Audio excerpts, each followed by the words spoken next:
आज आपण धाराशिव जिल्ह्यातील उमरगा तालुक्याच्या विकासाची कहाणी ऐकणार आहोत। या जिल्ह्यातील विकासासाठी आभार मानण्यासारखा एक माणूस म्हणजे आमदार ज्ञानराज चौघुले।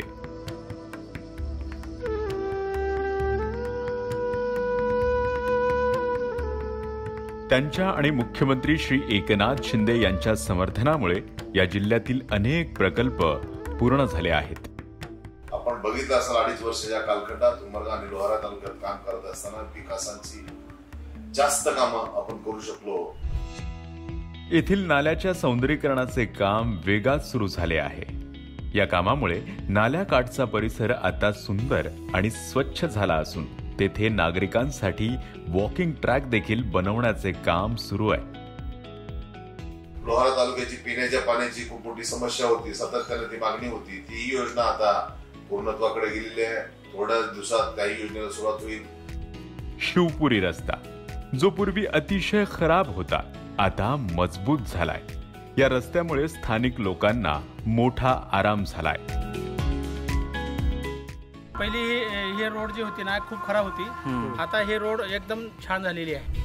कोरेगाव रोड आणि डिघी रोडवरही सुधारणा करण्यात आली आहे। या रस्त्यांच्या विकासामुळे प्रवास सोपा आणि सुरक्षित झालाय। बस स्टँड ते त्रिकोणी चौक रस्त्याचे कॉन्क्रीटचे काम पूर्ण झाले आहे। स्थानिक नागरिकांची वाहतूक कोंडी आता कमी झाली आहे।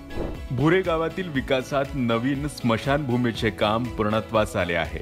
त्याचप्रमाणे पक्क्या रस्त्याचे काम देखील करण्यात आले आहे।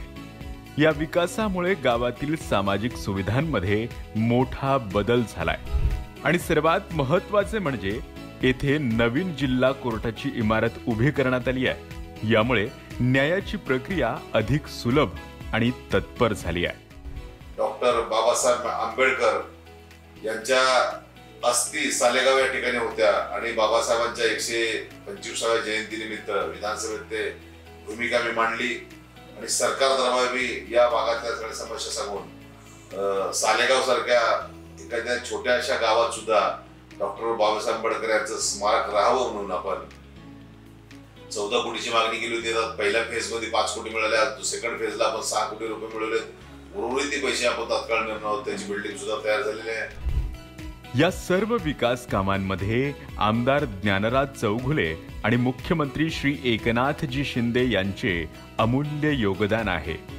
त्यांच्या अथक प्रयत्नांमुळे उमरगा तालुका आज एका नव्या विकासाच्या दिशेने वाटचाल करत आहे।